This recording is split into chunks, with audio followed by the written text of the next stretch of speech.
change, just a few more last changes that I've kind of broken that into my account. But this is what I decided to find out. So now, everyone watching on the Jackson Brown violence and things. So, what I'm going to talk about is Stoicism. And I'm going to give a few tips on prospecting. So, if you're doing any kind of business, if you are trying to achieve any kind of goal, I'm going to give you some tips, I'm going to give you some direction. I'm going to share with you something that is really, really matter. Now, Stoicism, for those of you who don't know, it is a philosophy that was started a long time ago. And this is a philosophy that has, spread across the world. If you read a bit more of Marcus Aurelius, who's one of my favorites, left for there's a book that is basically memorized as well as that were found from his journals as well. It's called Meditation, but I'm going to read something out of this. He's written about most popular studies on Stoicism, but it's actually started by someone named Zeno of Switzerland, which is the middle name of Mr. Zeno. So that's why I decided to name that with Zeno with a Z, an honor of the person who started this philosophy. Now, Stoicism, if you went ahead and talk about it, it's a lot of people say the word, other person, or the term stoic, other person says stoic. What that typically means is that this is a person who's very calm in the middle of a storm. No matter what's happening, they just have this very calm, laid-back demeanor, right? They're not very emotional, they don't get shook up. Sometimes it's in councils, they could be losing pet colors, we look at some of the best athletes in the world, right? I have to be making this a tall man, but they were just so focused on the mission, they were unshakable.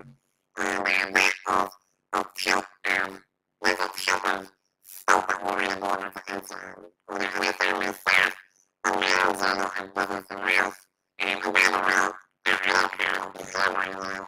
Wow, I'm going to check this out like that. My bad, I'm check. And then this next call, my story is but thanks for the heads up. Let me know if it gets any better. Testing, testing, one, two, three. Are you guys, I mean, I know on Instagram they're getting it just from my mic, but if anyone else is,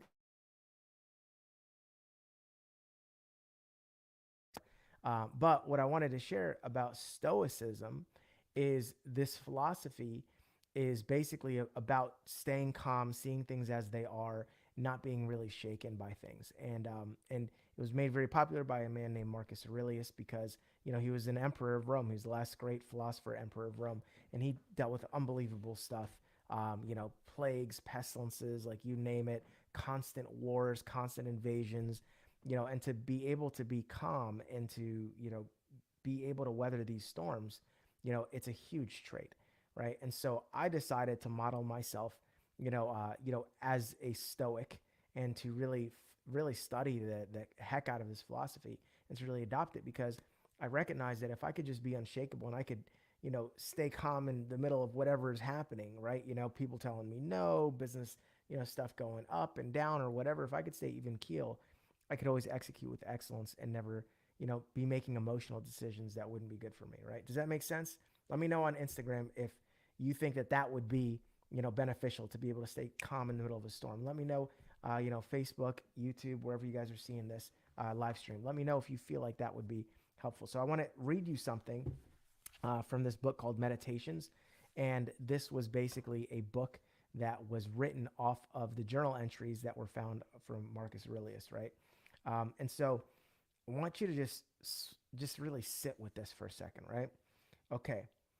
It's unfortunate that this happened, referring to anything. It's unfortunate that this happened, right? This is a statement that people would make like, oh man, it's so unfortunate that this happened. And he says, no, it's unfortunate that this happened and I've remained. He says, no, it's fortunate that it's happened and I've remained unharmed by it, not shattered by the presence or frightened of the future. It could have happened to anyone, but not everyone could have remained unharmed by it. Why treat the one as a misfortune rather than the other as a fortune? Can you really call something a misfortune if it doesn't violate human nature? Or do you think that something that's not against nature's will can violate it. But you know what will is? Does what's happened keep you from acting with justice, generosity, self control, sanity, prudence, honesty, humility, straightforwardness, and all the other qualities that a person's nature that allow a person's nature to fulfill itself. So remember this principle when something threatens to cause you pain. The thing itself was no misfortune at all. To endure it and to prevail is a great good fortune. So I want you to sit with that for a minute. Think about that, right? This entire passage, this entire journal entry by this emperor, right, who was trained on the Stoic philosophy, right, brought up in it, is basically saying when something bad happens, no matter what it is it really that bad? Or is it just the thing that happens, right? Business goes up, business goes down, money goes up, money goes down, relationships go up, they're great, they're awesome, then they crash, they burn, then you're broken up. Is it really a misfortune, or is it just something that happens in the course of nature, right? It happens to all of us. Could you look at it as something that it's fortunate that it happened to you, because had it happened to someone weaker, it might have broken them, but because it happened to you and you're strong, because you're built to handle it, it happened to you. Because you could handle it, because it wouldn't break you, it happened to you. And isn't it fortunate that it happened to you and you were able to tolerate it? And if it doesn't cause you to, and he lists some virtues, if it doesn't cause you to violate nature, if it doesn't violate nature's will, which is like, if it happened, it's probably not a violation of nature's will, right? Does it keep you from acting with justice, generosity, self control, sanity, prudence, honesty, humility, straightforwardness, right? So if it didn't cause you to do the opposite of those things, right?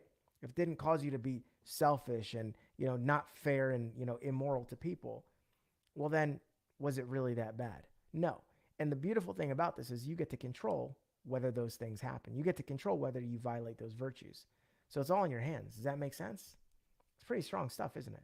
So when you really think about this passage, the things that happen to you don't have to be bad unless you label them as bad. If you label it, oh man, this is so terrible, I can't believe it. No, things just happen. Things just occur.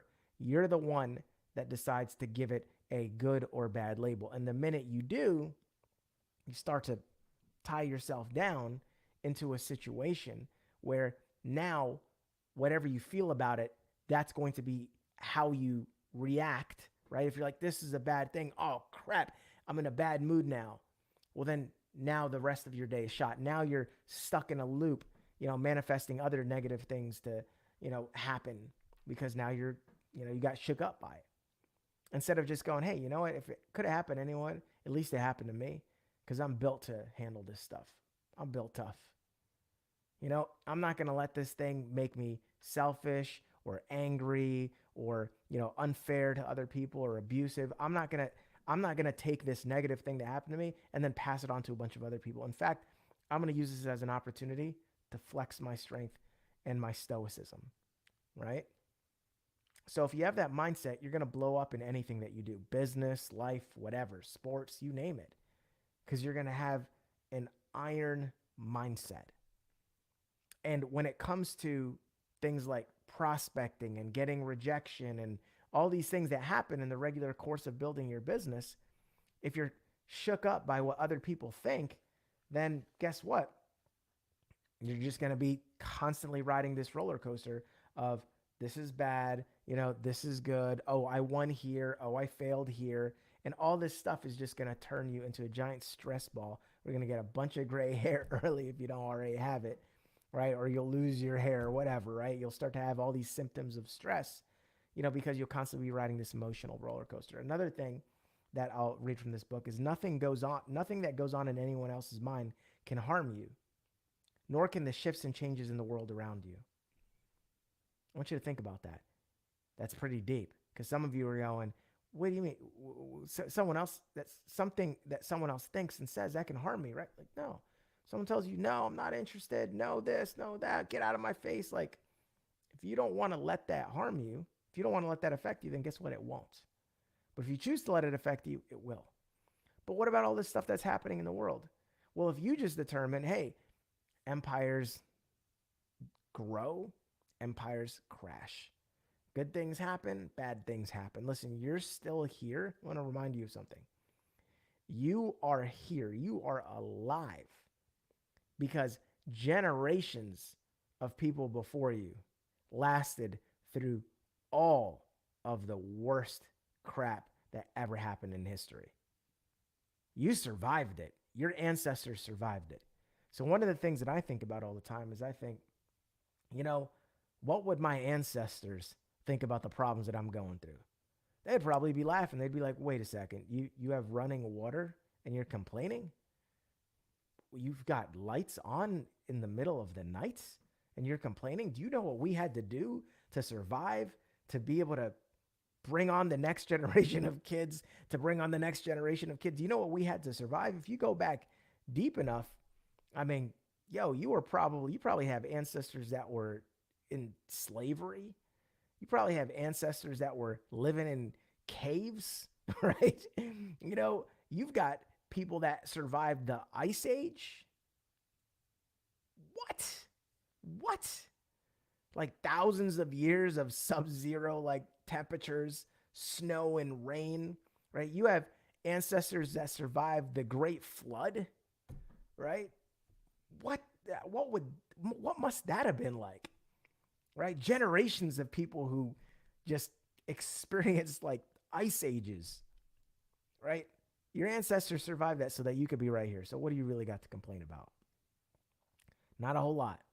So, how are you going to honor them? By being tough, weathering the storms, and not letting the things that other people say affect you. Not letting all the little minutia of the day and life and the drama of what's happening in the media and the world affect you. It's good to be informed, but it's not good if this stuff just completely derails you and messes up your whole mindset. So stay in a positive mindset. Don't let anything affect you. Focus on protecting your mind, being a good person and not letting things shake you. Does that make sense? Does that make sense? Show some love if this has impacted you in any kind of way, right? Stoicism, one of my favorite philosophies. It literally has changed my life. It's the reason why I have been able to weather as many storms as I have in my life is because I recognize that if something is bad, I'm like, this is only bad because I'm labeling it as bad. This could be good. You know, that breakup that just absolutely rocked you back in the day, but thank God it happened because, you know, now you're with, you know, the person of your dreams. You know, that business that collapsed, but it opened up, you know, the door for you to meet that other person, you know, that introduced you to a new and better business. How many things in your life did you think were the end of the world? And then later, you turn around and you're like, I am so glad that happened. I am so glad I got fired from that job. I am so glad that relationship didn't work out. I am so glad that business took the dip that it did. I'm so glad that my first couple months building my network marketing business were absolute rejection overload, right? I heard no from everyone, 100 no's in a row. It was before social media. Where getting a no was harder, right? You had to, you know, call them up on the phone, pitch it to them, sit down with them, right? Getting those kind of no's, not just like DMing someone, hey, we interested? No, like real no's, old school no's. Get out of my face with that noise nose. That's a scam pyramid. You got to be kidding me, nose. All right? I'm so glad that happened because it made me tough. It made me desire to get better. It forced me to get into personal development. Forced me. I never read a book in high school and college. Never read one book. Not one. All the stuff that was assigned me, never read it. Just I'd read the back of the book and I'd be like, all right, so the back of the book summary. Okay, I think I can make a book report based off this. Ask a couple people, what was in this book? What was it about? Okay, let me see if I can BS my way through this book report or whatever, right? But then I had to read because I heard leaders are readers when I got into network marketing. And they said, if you want to succeed, you're getting a bunch of no's, read this book, listen to this audio. And I started getting into personal development. What if I had just been a natural? What if I had just been good? Then I probably wouldn't have read a fraction of the books that I ended up reading. Never would have developed the muscle, never would have developed the skill, never would have developed the desire. So thank God it was as hard for me as it was when I first got started. So remember that. It's all in your mind. All right. So that's it. I appreciate you. Mad love. Big shout out to everyone here who joined on Insta. Be sure to catch the replay. Big shout out to everyone on YouTube, Facebook, all that stuff. And if you guys like it, let me know. I'll keep dropping more. By the way, on Instagram, I just updated the links in my bio. So if you haven't clicked on them for a minute, you may want to check it out. I've got some dope resources, killer stuff, right? And for anyone watching anywhere else, if you would like, I've got a couple, epic free things that I've got, that I'm giving away. Many of you have followed me for a while, don't even know I have a free custom training course that I spent all of last year building. It's really fancy. Like, you go to it, you basically click whatever it is, you get to choose what videos you want of mine, and then you get a personalized training library that is completely customized to you. There's 2,024 different possibilities based on the answers to the questions that you answer and which options you choose for which different type of video. So if you want videos on prospecting, you can pick ones that are in prospecting. You can see the titles, what they're about. You got problems closing, or you want to get better at closing, presenting, inviting, persuasion, influence, or you getting stood up on your DMs, with your appointments, or you're getting ghosted, right? Whatever it is, I've got a video for it. And some of these are some of my best trainings from stages around the world, everywhere from Italy to Las Vegas on the Eric Worre's GoPro stage. I've got tons of trainings that you will not find anywhere else, and it's all for free. If you just go to b10xb.com / what is it? b10xb.com / custom dash training, I think. Just send me a message, wherever you see this, or drop a comment on the video and just say, hook me up with the, your free course or whatever, and I'll do that. And for you guys on Instagram, you can drop that same comment, or just click on the link in my bio, and I've got some other really dope stuff in there that you can check out. All right. So that's it. Mad love to all of you. And if you have any questions about anything, you are welcome over there. Marie, if you guys have any questions about anything, please do reach out. I have been super duper busy with the baby, and it's just been really awesome. And my buddy Blaze, isn't that right, buddy? Hey, Blazy, he's taking a nap. He had a good day. We walked him, got his hair done. He got his hair, he got his hair did. Right. But with all that being said, I still have got time for you guys. I still do, and I even have someone that is answering my messages on Instagram and forwarding me the important ones of people asking questions. So feel free to ask questions if there's anything that you guys need help with. I really just want to help you. I'm just in a huge time of service right now in my life. My heart has been cracked open wider than it ever has before. And I just want to just help and hug the world. I really do. Having my little son has just made me like so much more open and loving. And I'm just like, I just want everyone to live this kind of life. I want everyone to be able to be at home with their kids if they, want to have a family, if they have kids or if they don't. I just want people to have more time to enjoy the little things in life, right? So appreciate you guys. And let me know if there's anything I can help you with. Just reach out. All right. Take care. Love you guys. Be good.